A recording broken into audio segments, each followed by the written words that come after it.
subject. Probably 15 years ago, I've actually been doing presentations. I've also done hikes down here. Matter of fact, that particular day, I had led a hike, and I was down here with my wife, and she said, well, let's go to the CCC program tonight. And I said, this guy better be pretty good, or I ain't gonna make it through it. I chuckled the entire presentation. He has since passed away. His name was Dr. Jolly.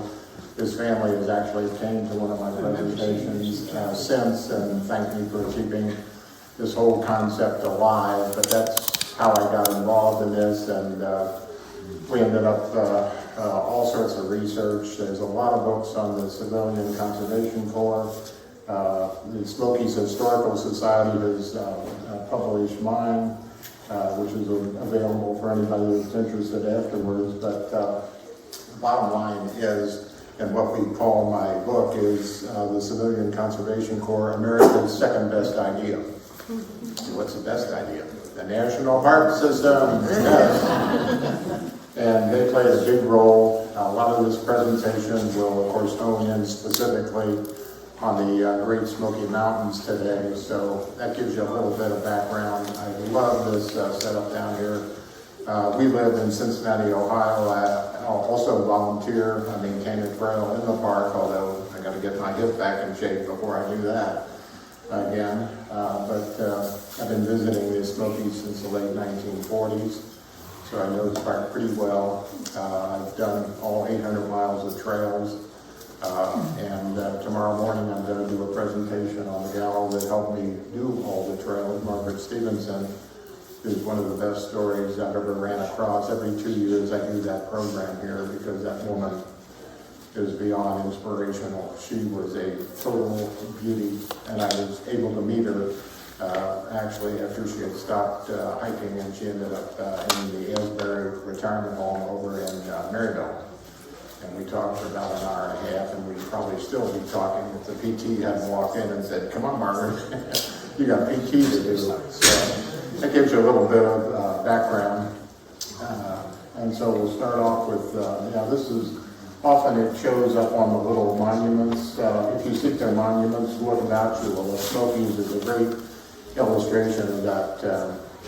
The next one here is the Lefty Visitor Center, which of course is the spot there on the southern part of the park. And they've done a really nice job down there with that. Oh, shoot. Whoops, is it picking up on you again? Is our guy still here? Okay. So there's actually about 4 of those signs around the park. And it shows really, how important the Civilian Conservation Corps was. And we'll sort of explain this program now if we can get our clicker to help us here. Yeah, it originally was called the Emergency Conservation Work Program. Interesting thing about this program, unlike almost any other government program you can name, it was always temporary, 2-year life. So they had to reapprove it every 2 years. And so the legal name became the Civilian Conservation Corps in August of 1937. Okay, there we go. Here we go. FDR, upon accepting the Democratic nomination in 1932, promised, I pledge myself to a new deal for the American people. After election, he requested the quick creation of Civilian Conservation Corps to be used for simple work, not interfering with normal employment, and confining itself to forestry, prevention of soil erosion, flood control, and similar projects. And the next part is really cool. Congress approved the request for the CCC on March 31st, 1933, and within 3 months, 250,000 men were enrolled and sent to camps. So this sort of moved pretty quick. Of course, FDR was the 32nd president, elected 4 times, had polio, was New York governor, where he actually picked up on some of these conservation programs with some of his staff. He was also, of course, the 5th cousin of Teddy, who was the president from 1901 to 1909. Why the need for the CCC? Oh boy, yeah, big economic times. The Great Depression, the stock market crash, unemployment, 13.3 million, 25% of the workforce, timber famine, harvesting, tree diseases, insects, fire loss was greater than the new growth, and earth disease, soil erosion, and dust bowl, recreational areas and roads were inadequate. The next one gives you an idea of the number of camps from 33 through 42. So it's basically about a 9.25 year program, average of 1,643 camps for that 9.25 years. Highest at any time was 2009-12. Lowest, as we were kind of getting obviously into the war, was 399.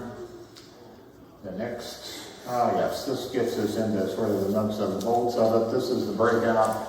The agricultural component had 71% of the camps. The interior, which is the National Park Service, ended up with 26.5%. The War Department had 2.5%.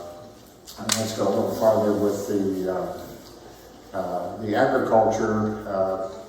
That had not only the farming aspect to it, but more importantly, as far as volume was concerned, it had the forest segments, which were private, state, or federal forests were involved in that. The Interior Department, interestingly enough, had both national parks and state parks were involved in that. So the average number of camps per state was 30, and of course, during this time frame, there were only 48 states. The next one is dealing with the number of enrollees. The juniors is what they were normally called, was about almost 2,900,000 during this whole period of time. African Americans, there were 250,000. War veterans, which we'll explain later, is 225,000, and Native Americans was 85,000. Territorial, which included Hawaii and Alaska, was 50,000. And then there's this little group, a very important group called the Locally Employed Men, or abbreviation LEMS. They were camp officers, or staff, or trades, or supervisory roles.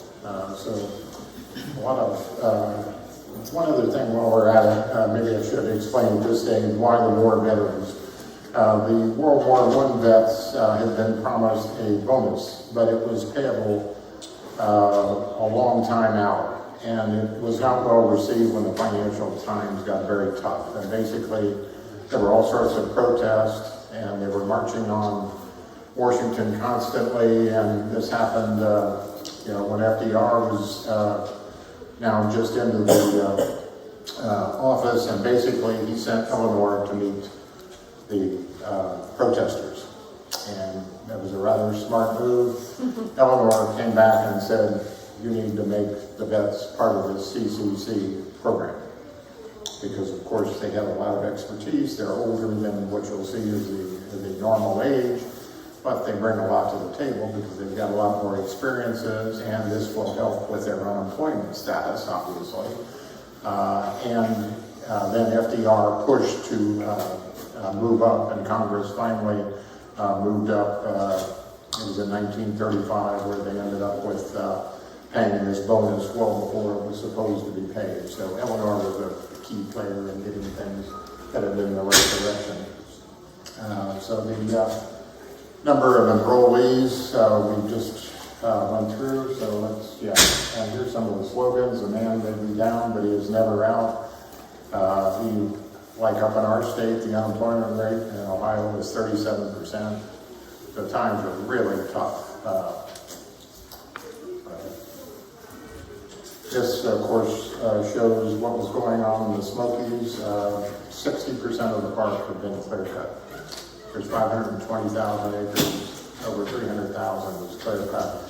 And of course, back in those days, the lumber companies, that was kind of the process. It wasn't worrying about reforesting. It was like, no, we got an unlimited resource. Let's keep this, maybe this is good stuff. Let's do it. So you can see they got all the big stuff, and then you got all this garbage that's laying around on these hills that are heavily sloped, as we all know, and you can imagine the kind of weather that if the kind of weather we've been having the last few years had happened, what would have happened to the Smokies.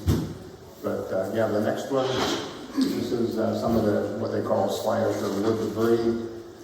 The other thing, the next one shows the chestnut blight that was going on, that unfortunately was doing a number too on the forest. And then finally we get some things started. Here's Ross Eakin, the fellow in the hat. He was the first Smoky superintendent from 1931 through 1945. And actually what he's got in his hand is 10-cent Smoky stamps of 1934. Of course, yeah, postage is a little cheaper in those days. And of course, this also was the year when the Great Smokies became a national park and sort of changed a lot of things. But now we needed to make it a usable national park.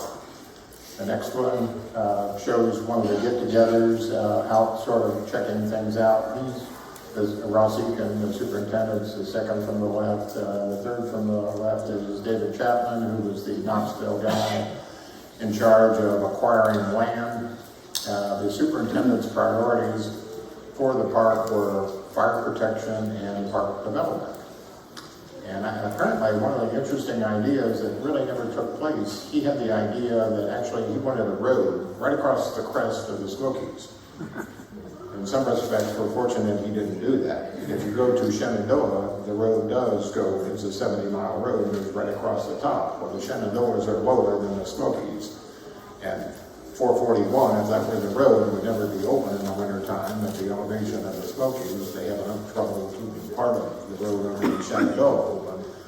But, so for whatever reason, that never took place. Plus, that kept part of the park area still in the wilderness environment, and particularly over on the North Carolina side.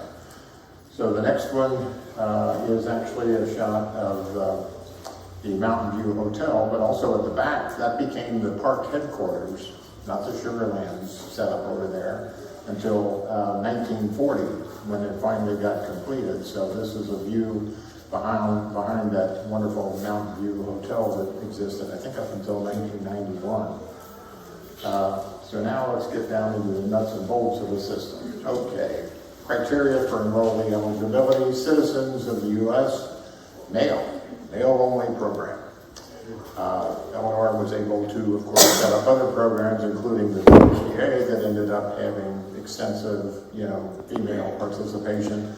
But this was envisioned as a pretty physically demanding set of dynamics, which is why I think they went down that road. Between ages of 18 and 25. What does that mean? That doesn't mean what it says, because consider the time frame. What are the birth records?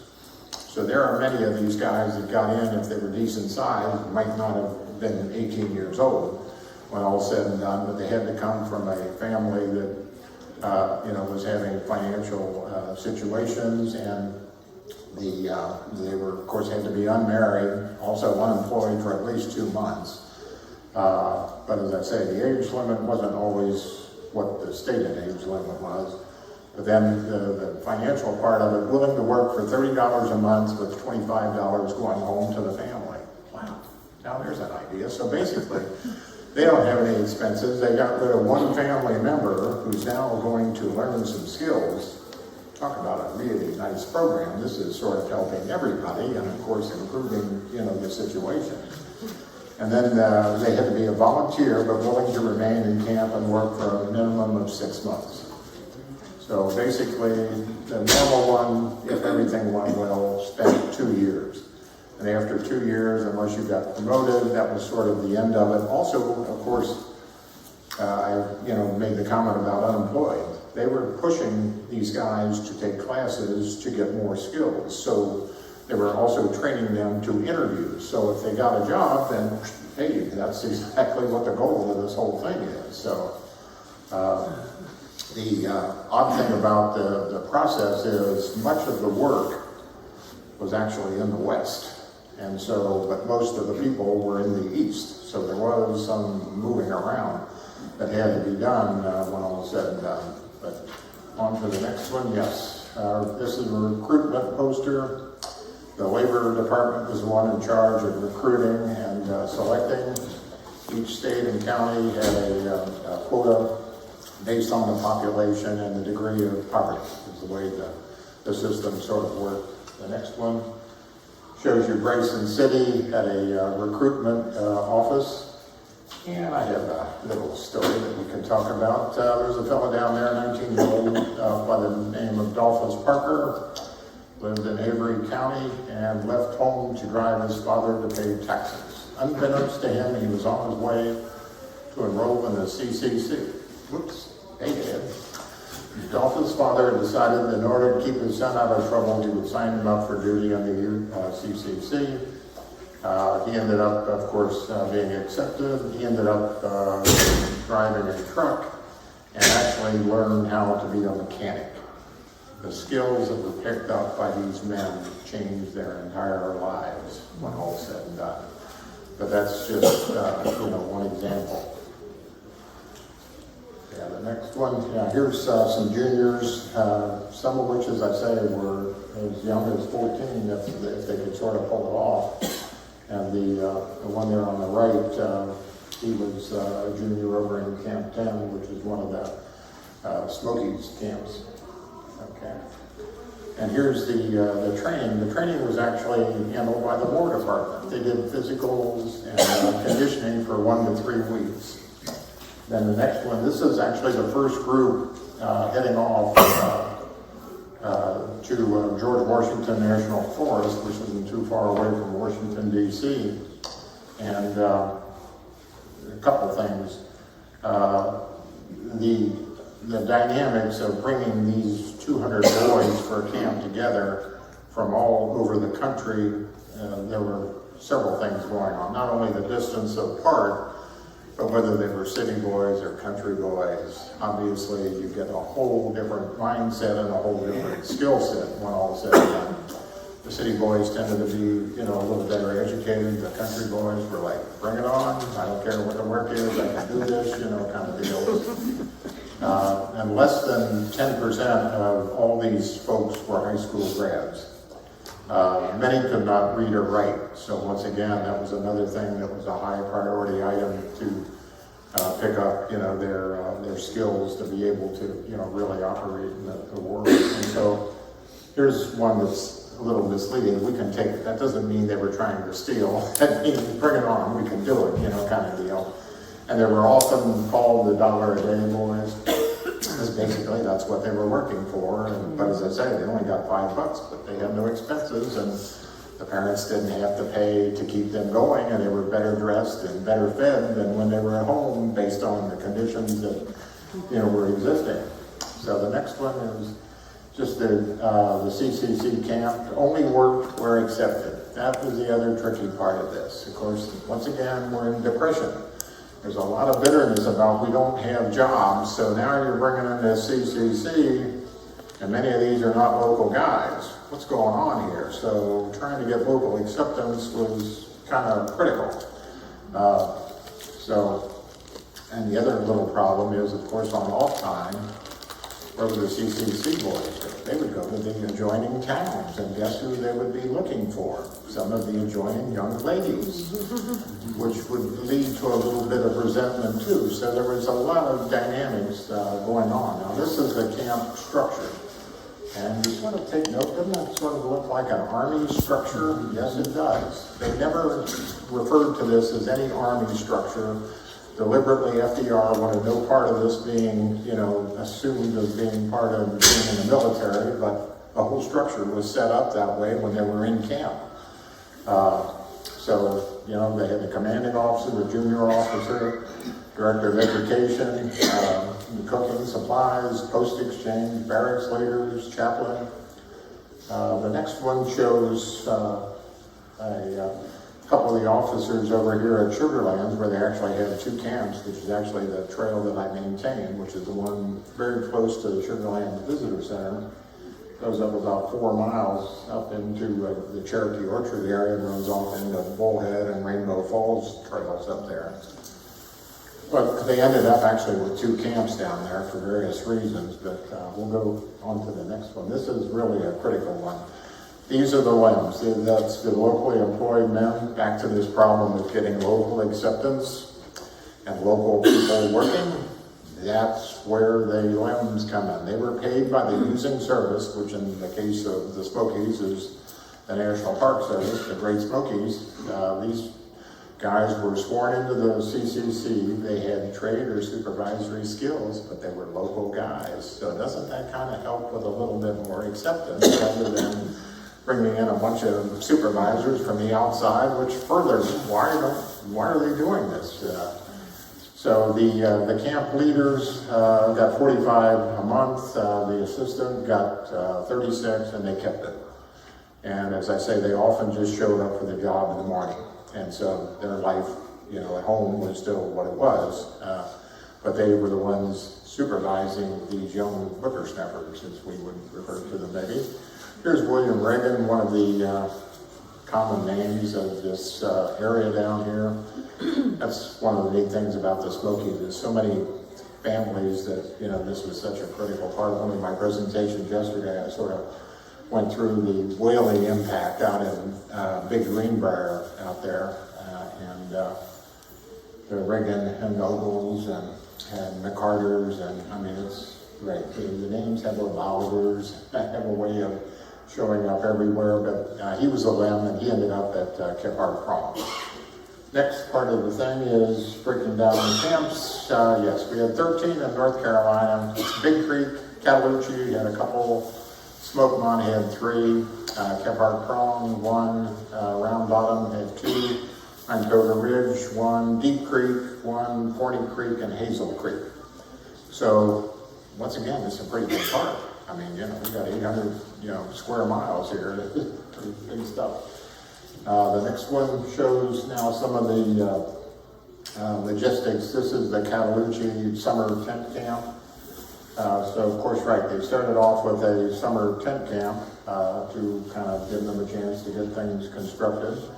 The next one shows the Smokemont camp number 4, which is next to Bradley Fork. The other important thing that was happening when they're setting up these camps is that it was $22,000 was spent locally for the camp construction. So that's going into the local economy.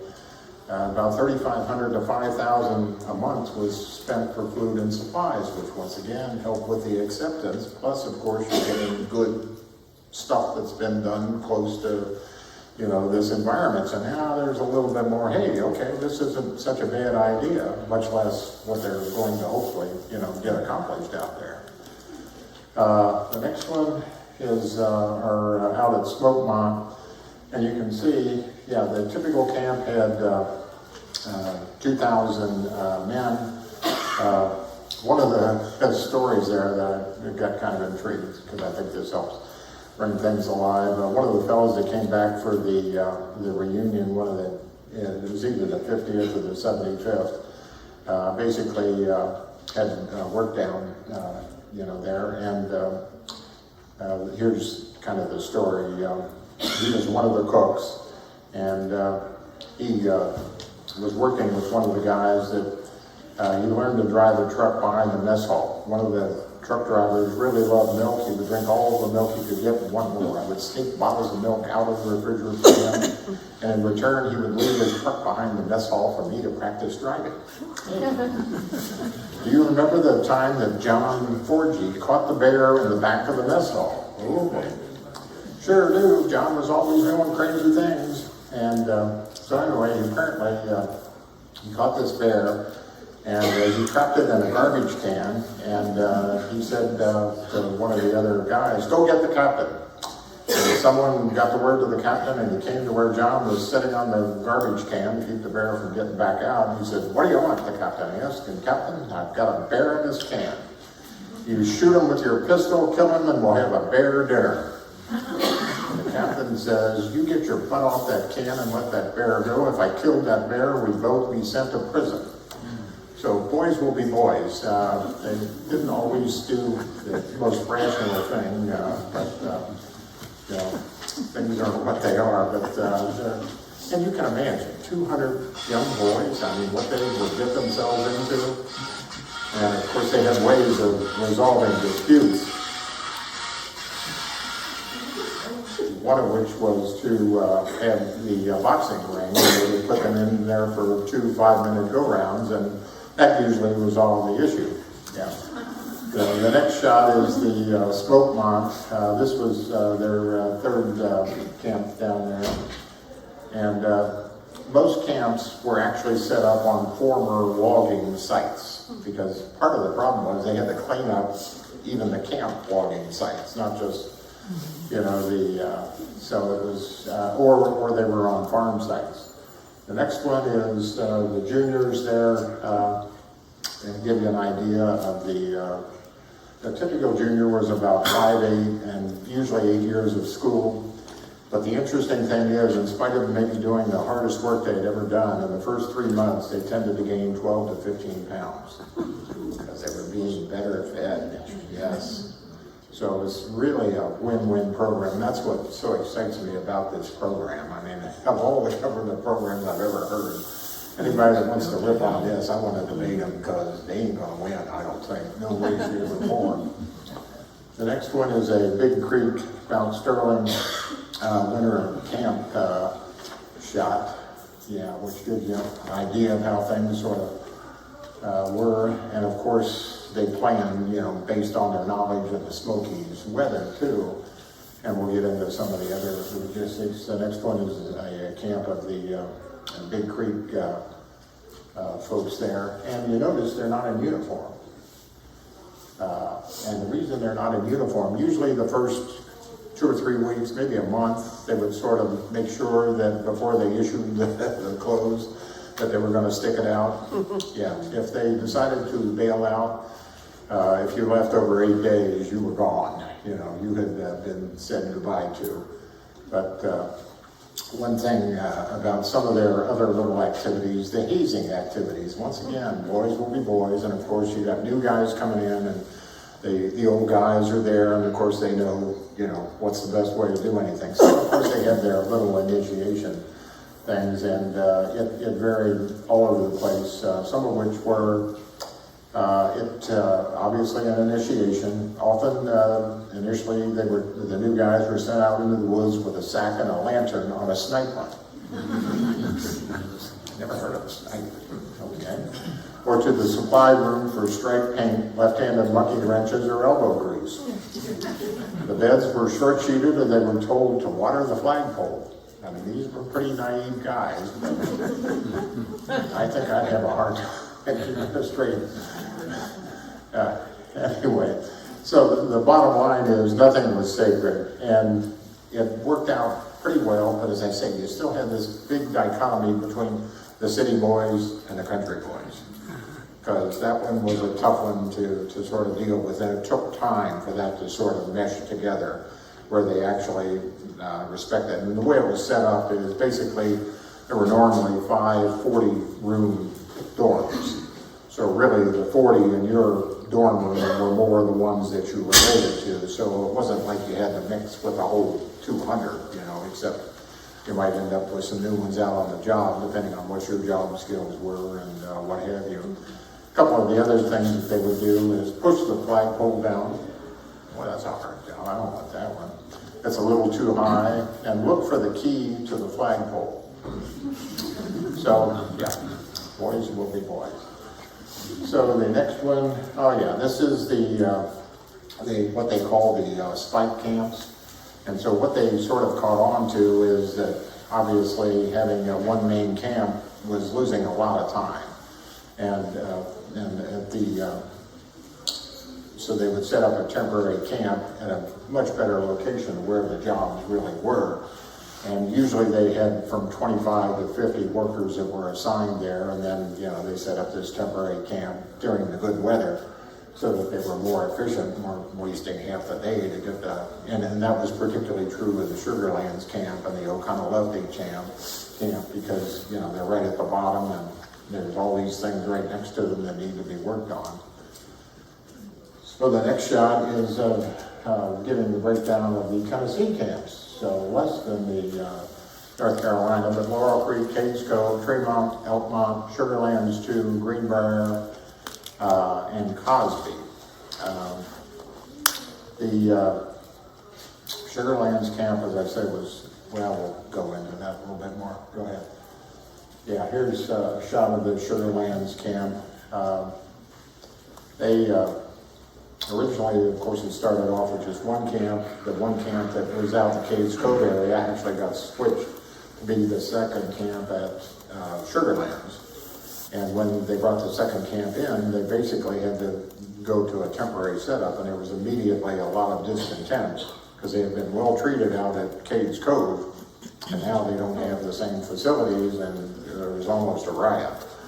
And basically the head leaders decided, whoops, we better build a youth recreation hall that's going to keep these guys busy, and that was sort of the answer. That became the top priority, because at one stage the superintendent of the Park Service was kind of irritated with the fact that he didn't think enough was getting accomplished, and I think part of it was some of these things that they had to sort of keep from having mutiny on the bounty when all was said and done. You know. So this camp 1459, actually their nickname was the Volunteers.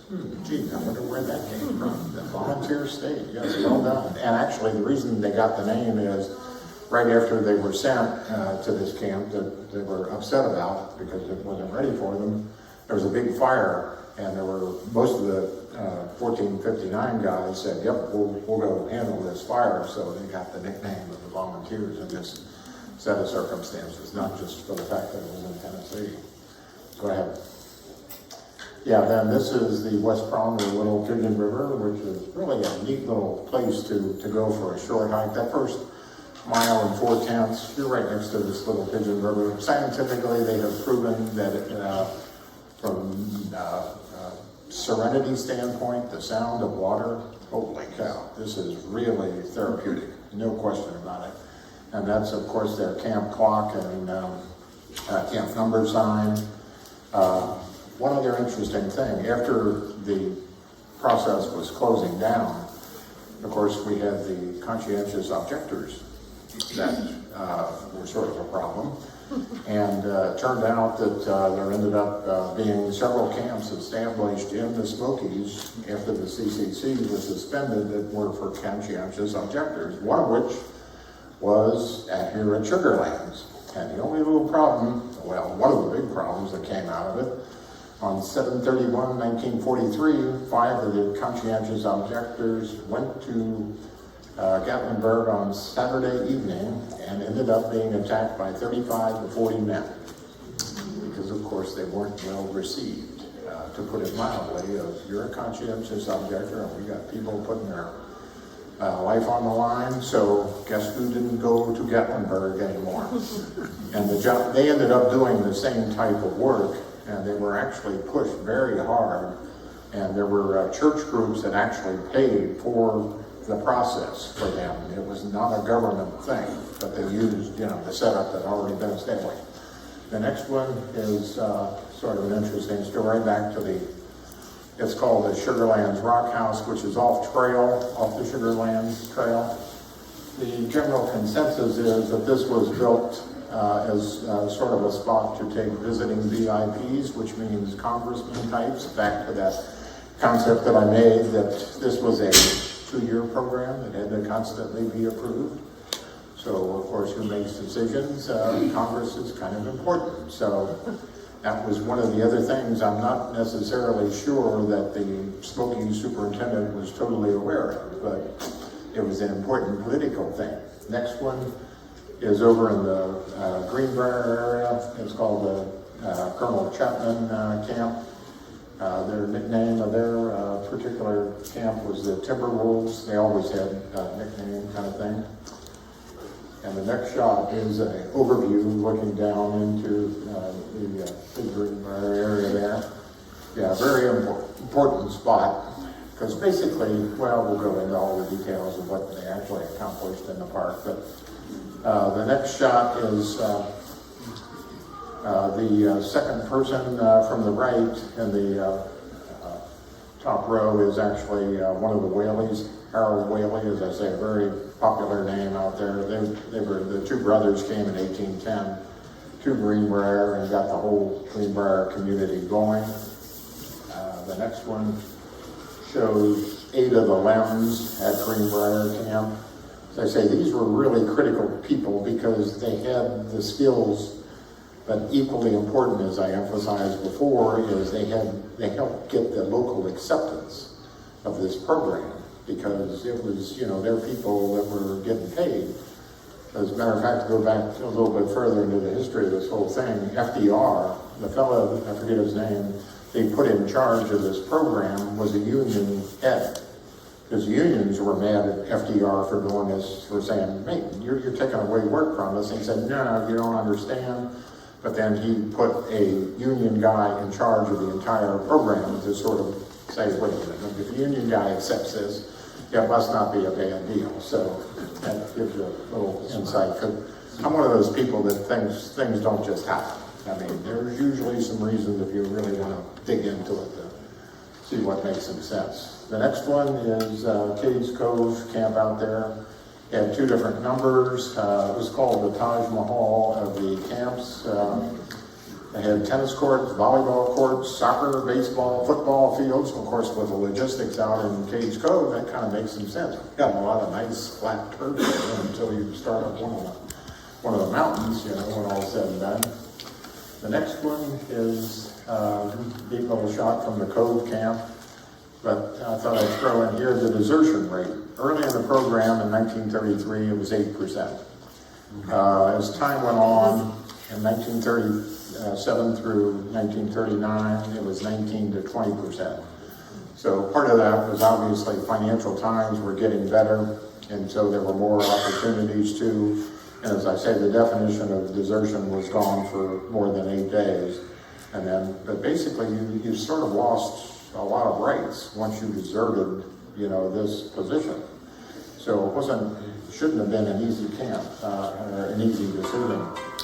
Oh good, yes, whoever it is, it's not as important as this group. The next one is this was the camp, next one, yeah, there you go. This is the one out in Cades Cove. It's on the Loop Road, across from the Missionary Baptist Church. There's the plaque that, as I say, is around the park in 4 different spots. That little rounded area, that's actually where they planted daffodils with the camp number in it. So every once in a while you'll see an old picture that shows, the camp number. So the next one will get us off into this non-military approach.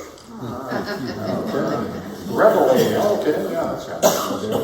At 6:30, calisthenics, 7 breakfast, 7:30, policing of the barracks and grounds, 7:45, work or sick call, 12 lunch, 1600 return to camp and free time.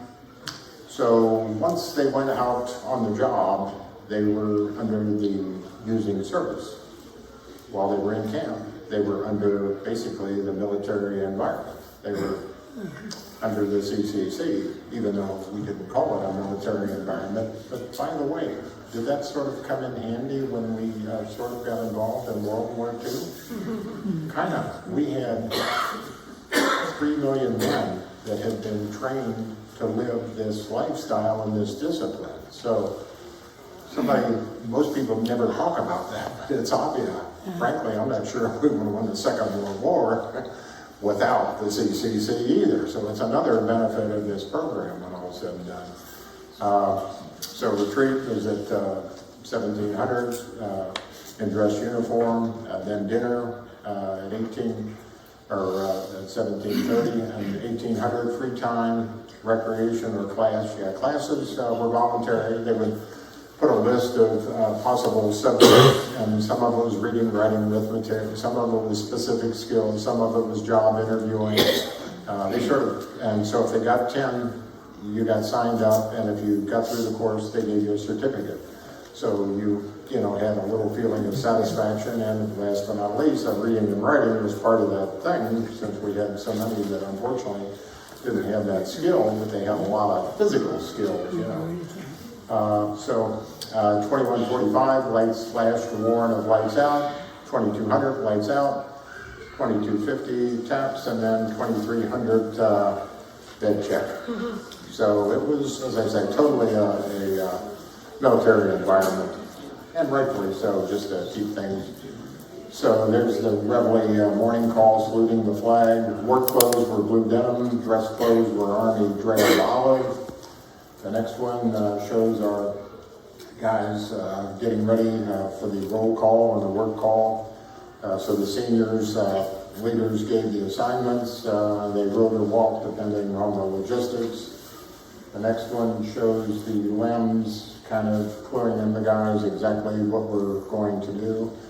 And these limbs, as I say, they really sort of often really developed a strong bond with the guys that, were working for them. So it really, and then that word got back to the community that, hey, these aren't a bunch of hayseeds that, are not worth a powder to blow them up with, which helped to get that local acceptance when all said and done, because that, as I say, was always a big deal. The next one, the bed checks. Well, let me give you a little story about the bed checks. Yeah, this is one of those strange little things. In the CCCs, in my camps, you slept in open barracks. Everyone had to be in bed by lights out. In our camp, there was a mandatory bed check. And so now they had a particular night guard who was not one of the officers, who was a real son of a gun. And he would come in when we were asleep and shine the flashlight in your face and be noisy, generally making a pain of himself. Well, one night we decided to get him for fun. Each of us had a shoe, one of our boots handy, and none of us went to sleep. We waited up for the night guard, and when he came into the door and shined his stinking flashlight at us, wham, 30 boots came flying at him. He was buried in it. Everyone was laughing for a second. The light was now suddenly switched on as a bellow of cursing came from the man in the door, who we realize now wasn't the night guard we expected. It was one of the Army lieutenants. What a grand and glorious feeling that was. Yeah, I'm glad I wasn't part of that grand and glorious feeling.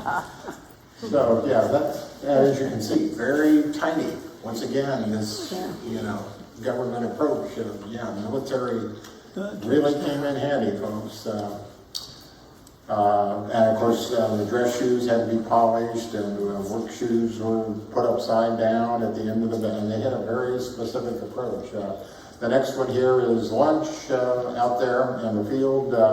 Usually one bologna sandwich, one peanut butter and jelly, and one piece of fruit and coffee.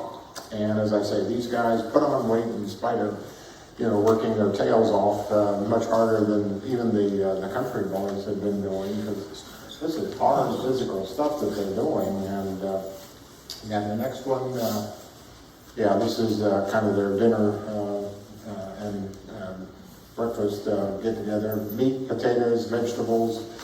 And of course, as you can imagine, food was really critical. The next one shows 1214, the Cades Cove Camp, and the folks out there that did the cooking. One of the things that really was helpful, I mentioned $3,500 to $5,000 a month was spent, but they're spending it with the local peoples, and they know who the good source of food is, so it's really high quality stuff. So not only were the cooks important, but they had the best source when all said and done. Well, Howard didn't always go that way. There was one camp, which was in La Follette, where 72 men were discharged because they were really mad about the quality of the food. And the CCC had sent in some of their inspectors and found out the commander of the whole setup there was shortchanging the food. He was cutting every corner he could find. He could care less what the quality was, and that caused these 72 guys to totally rebel, and they ended up getting expelled. But when they did the check, they found out this guy was pocketing the money. So of all the things for a commander to do, it was not real smart, because this one ain't gonna play well sooner or later, because that's the biggest thing in their day, besides getting done with work, you know. I'm gonna have some really good food when we get off, so. Yep, the next one is another interesting little story. This is the safety board. On the left is the roll of honor, and that's everybody that hasn't had an issue, their name tag is there. If you're on the right, guess what? You had a problem. And you got needled by your buddies if you're still in one piece. And so you don't want to be on the right side of that. And it also explains what dumb things you did to create being on the wrong side of the board. So, and with 200 other guys, that's not where you want to go, I don't think. Because boys will be boys. The next one is the post exchange, which was open from 7:30 to 9. They could buy soda, cigarettes, yeah, of course, nobody was worrying about them at the day at that time, and stamps. But at the veteran camps, they could buy beer, of course, because they were older guys. So this was where some of the $5 went when all said and done.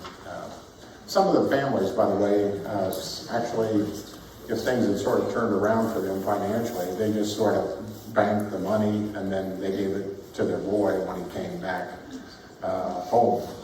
But most of the folks really needed the money, so that $25 a month, you know, changed all those families that were involved in this. So the next one is kind of the classes, some of the classes that were involved, from military to arithmetic, English, French, which kind of surprised me, reading, carpentry, chauffeuring, cooking, yeah, photography, typewriting, yeah, so there are a lot of skills, music, first aid, yeah, health, letter writing.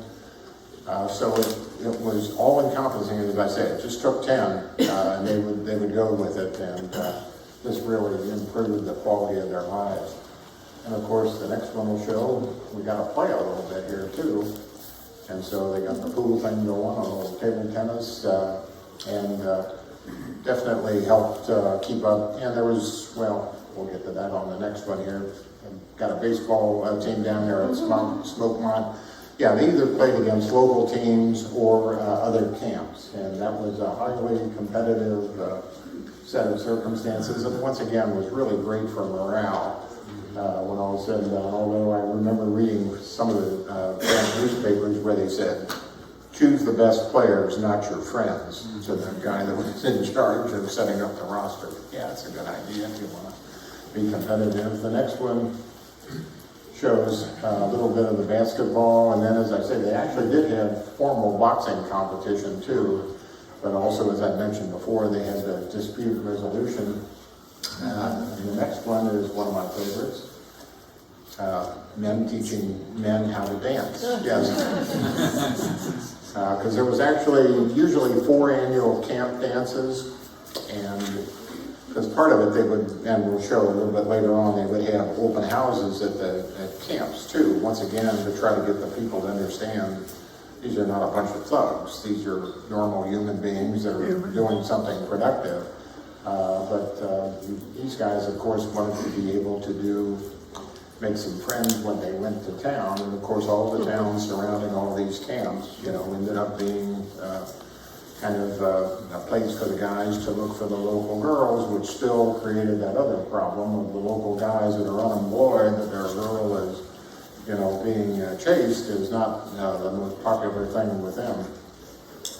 Yeah, the next one is a dental procedure that I got from one of the folks here, Ty Phillips of Cosby, Tennessee, from Phyllis Denton, a real nice lady, but yeah, not quite the same techniques that are used today. Reminds me of the first time I went to the dentist, and the dentist chased me all over the chair, you know, because they didn't give you Novocaine, and he told me, you're basically a wimp, you know. We got kids down here that have polio, and they're not doing what you're doing. And I thought, but it hurts. So I avoided the dentist for a couple of years, because without Novocaine, I'm not that tough. Yeah, go ahead. Yeah, so the other thing that they started is, well, there was, first of all, the national paper, which is called Happy Days, and that was a weekly that came out at a rousing cost of 5 cents. And they had various columns, including brass hats, chaplain company, and they they also paid any of the CCC people that came up with a poem that related to, obviously, the CCC activities, or they gave them $1 if they ended up suggesting some things that changed the way things were done. And then the local camps decided, let's have our papers. And then what Happy Days would do is they would review the local papers and rate them, which was sort of interesting. But also in Happy Days, they would have articles like how to start a camp paper, how to do a job interview, and well, go ahead. Here's some little jokes about what the enrollee's second choice is. Primarily, I think the one is either the good food or the wonderful lady. And there's one in every camp kind of thing. Whoops. She wants to kind of roll on you a little bit there. Sometimes and sometimes. Yeah, here's the next one that we want to do. Yeah, it's all of the CCC. The CCC, and this is done by a CCC enrollee. The CCC is my restoration, I shall not want, but it maketh me arise early in the morning, it giveth me baths with hard water, it restoreth my appetite, it leadeth me in the paths of work for my bankroll's sake. Yea, though I do KP duty from morn to night, I will fear no evil, for the infirmary is near me. The oils and pills, they discomfort me. Tables are prepared for me in the presence of my buddies. My plate is heaped up, my stomach all but runneth over. Surely gold bricking and tree nursing shall not bother me all the days of my life. But I shall probably remain in the CCC forever. Yeah, so there's some of these, and of course, once again, some of these camps were veteran camps, so their papers were a lot better because, of course, the guys were more experienced and had, more skills. When all said and done. Yeah, the next one is the CCC camp. Do we have that guy? Yeah, newspapers.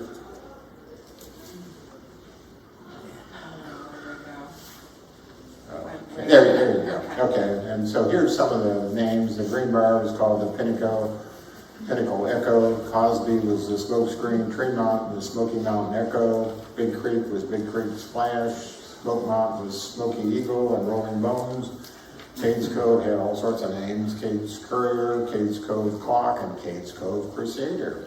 The other interesting thing, the local papers started doing the Happy Days. They started rating Happy Days so that they wouldn't be the only ones that were being judged. So it was sort of like turnabout is fair play. And of course in the local camp papers, they had the sporting results, work projects completed if there were any camp officer changes, upcoming events, and there was one other paper out in California that I kind of liked. They called themselves the Tabloid Owl, and this is a paper for people who think they think. That is deep.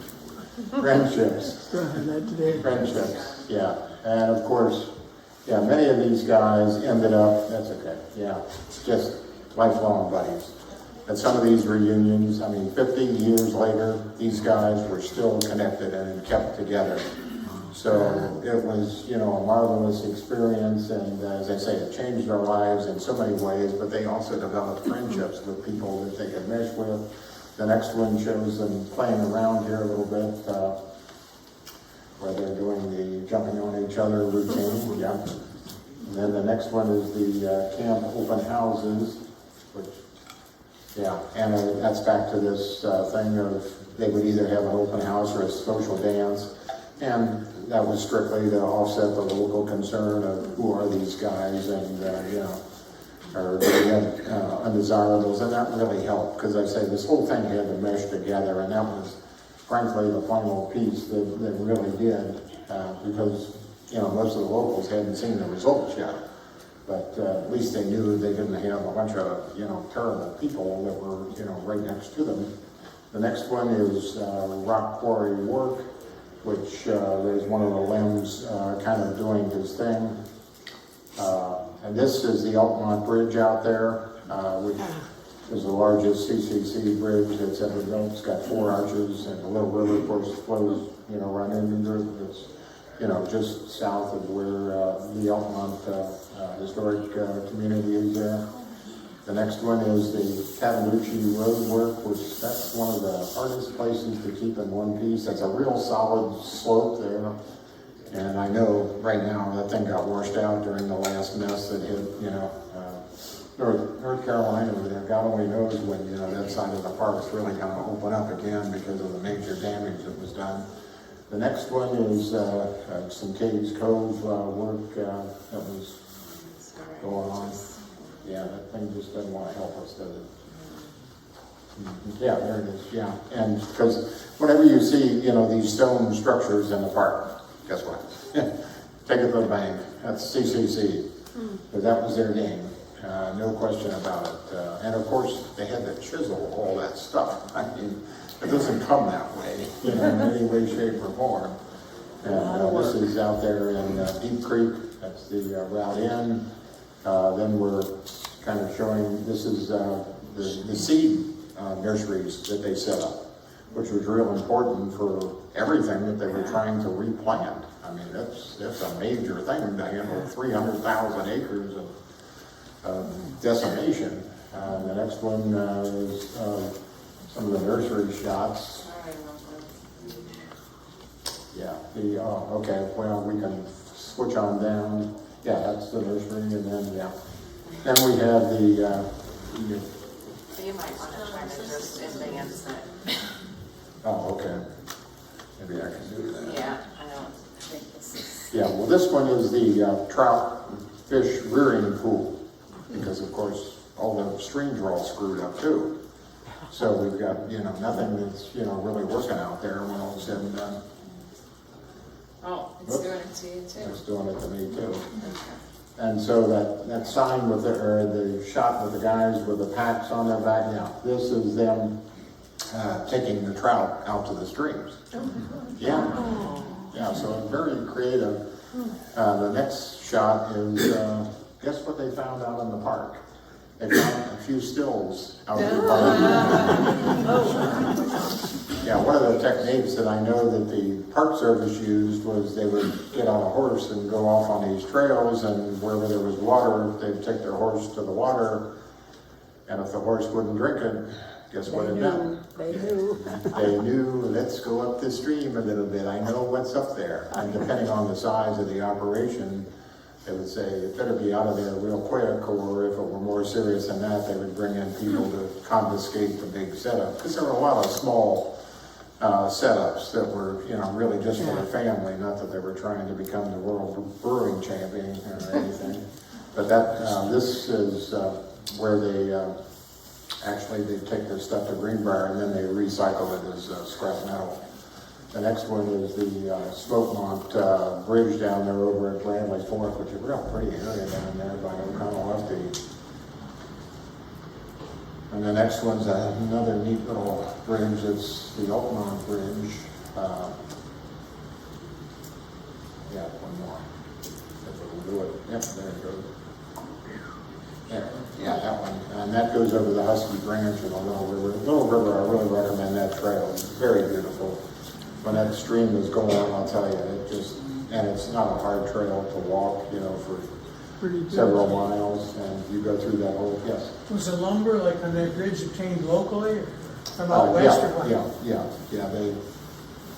that's exactly, because all the stuff that was left by the lumber company wasn't usable. Yeah, when all said and done now. And then the next one shows you what they're trying to clean up, which is that slash that's, was primed for forest fires. This is Bullhead Trail before they did the work. And this is Bullhead Trail after they did the work. And man, that's serious stuff.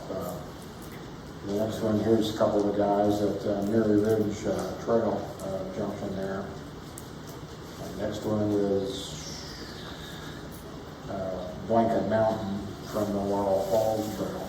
Unfortunately, Laurel so full, it's gonna be closed down for 18 months to redo it and make it, they're gonna increase parking out there, but it's the most popular trail in the park, it's gonna be spread people out, to put it mildly. The next one is it's a restroom out there at Chimney Tops. That actually was a campground at one stage, and they basically closed down the campground because there was too much bear activity there. So now it's strictly a picnic area, but you got that beautiful stream that, runs through there. We used to, when we were the younger kids, we would try to rock hop across it. That's pretty tricky stuff, because them are big boulders and they're wet, and it's even with long legs, it's a little tricky, so don't do as we expected to do. But any rock structure here, another stone structure, or whatever way you want to refer to it, you could pretty well take it to the bank. It's the CCC's work. Next one is my favorite hiking place in the entire park on the left, Mount Camera. It's got the best view, 360-degree walkway. That's right at the top. Yes. Yeah, I just want to make a comment about Mount Camera. Years ago, back 11 years ago, I'm a stonemason. I wanted to go to Mount Camera because I knew the CCC boys built it. Right. And so I went, Mike Wynn, who works for the tourism here in Pigeons Forge, it took a day off work and we walked up to the top. And I told Mike, I said, I'm never get to come back. Can you walk on around the lower Mount Camera? 16 miles that day, we were dead. I'll never forget. I've got a plaque, a picture on my window, on my wall at the house. Okay. And the Mount Camera. Yeah, it's a fabulous place. It's a fabulous place. And that's Mount Sterling Fire Tower. That was, all the fire towers were put up by the CCC, and the way they were set up, there was 9 of them. And from any of the 2, you could see the same spot to make sure that we're getting a good reading where the heck the problem is. Let's see. Let's keep rolling here. This is actually a caretaker's cabin, which they normally were manned from February through May and October through December, right next to the fire tower. The next one is a boulder removal. And the reason they're doing that is Horace Gebhardt, the father of the park in many respects, at his gravesite in the Bryson City Cemetery in the first row is that rock that the CCC moved, and there's a notification of what a wonderful thing he did. Yeah, and that's the setup there, and it's really neat to go up to that cemetery if you ever go to Bryson City, which you're right above the small town of Bryson City. Horace Gebhardt, as I say, was a key player. Let's go on here. This is when FDR dedicated the park in 1940. 1940. We were park in 1934. The next one is him, of course, giving the address. The next one is actually several of the retirees that came back for the get-together. All by the name of Charles Fletcher and Clarence Allison.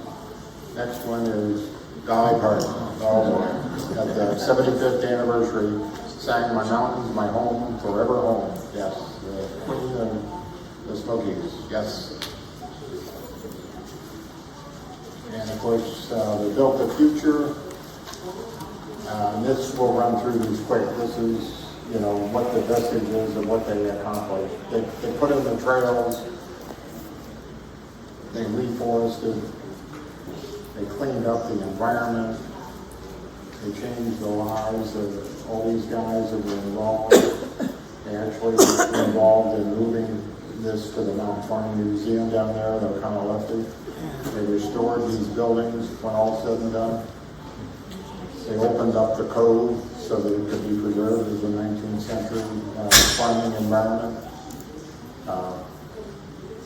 There's, of course, Abrams Falls, the trail that they put in to get out there. I mean, that's one of the favorite hikes in the whole park.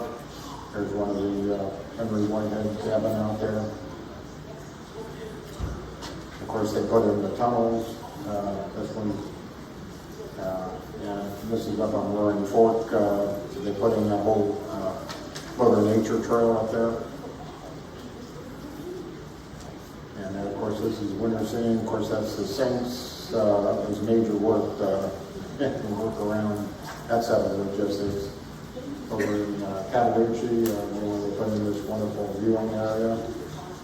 We've got the overlook there. And of course, there's Mountain Con from one of the viewpoints driving on 441.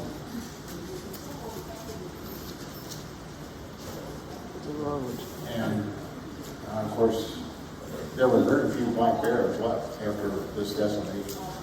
So basically, this created the environment for the black bears to also come back. Because they estimated there were less than 20 when they started. Now they're estimating 1,900. This Mount Laurel, of course, one of the most beautiful things going. The next one's the top of the rhododendrons.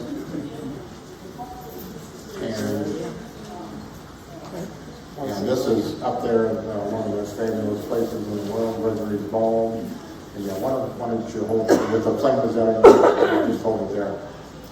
So one thing that I wanted to add to this particular presentation is we talked primarily about, what it did for the national park, but I thought I'd give you a few facts here relative to Tennessee. Over 70,000 Tennessee residents ended up serving in the CCC.